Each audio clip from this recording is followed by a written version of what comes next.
Hi mga guys, magandang buhay. Sana nasa mabuti na kayong kalagayan. Ito na naman po ang update sa aming bahay ngayon. Ngayong mini vlog, ayan. Ang aga-aga, ginising ako ng pusa ko. Na malupit, na matinik. Na ganyan ngayong umaga. At ayan, wala pa akong ginagawa.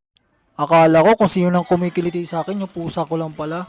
Ito nga pala guys, nagkikrave ako sa tinapay na yan na binili ni mama. Ang astig kasi, tignan mo. Hanggang dalawa lang kinakain ko niyan kasi nga masyadong matamis yan kaya hanggang dalawa lang kinakain ko niyan. Bumangon. Day when I owe Mayet! Kunin mo nga ang cellphone doon naka-charge at mag-vlog kayo. Mayet! Kunin mo nga ang cellphone doon naka-charge at mag-vlog kayo. Laura! Mayet! Fast forward naman tayo mga guys. Ito, tanghalian na. Kain po tayo. Ayan. Tinututok ko pa sa camera. Ang ulam namin, munggo. At ayan, ang kinilaw na masarap. Na hindi pa rin nawawala. Galing kasi yan sa bagong silang. Pinadala dito ni Tita Tutong para makain namin. At ang kanin namin, meron chicken nuggets na nakabahag. Kumuha na ako sa pinggan. Tara guys, saluhan niyo po akong kumain. Kain po tayo ngayong tanghalian. Ang sarap ng ulam namin. Ayan, tinututo ko pa sa camera. Fast forward na tayo mga guys. Ito nga pala, nilabas namin yung pusa kong si Santaro. Para maglaro-laro sila ni Boyet. Ayan ang mga kaganapan.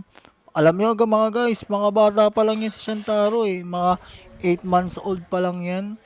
Pero ang laking pusa na. Kasing ano na rin, laki na rin ng kanyang tatay na may lahi. Kaya ganyan, ang bilis, ang bibo-bibong pusa niya, no? Tingnan nyo naman, guys. Oh, kahit ganyan-ganyan lang yan. Pero ang nanay niyan, itim eh. Sobrang itim din ang tatay niyan. Kaya ganyan ang pusa na yan. Mabilis, mabibo. Laro ng laro. Kakalat kung ano mga pinagagawa din sa bahay. Fast forward na naman ulit tayo mga guys. Ito ang pagkain namin ngayong gabi. Meron kaming adobong manok. At meron ding lumpiang Shanghai.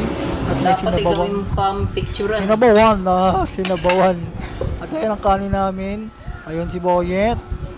Yan, ganyan, kain tayo. Yan si Mama. Walang magawa. Kain muna. Sibugan. Ito naman ulit ang mga kaganapan. Sinipatan ko si Mama bang kumakain siya.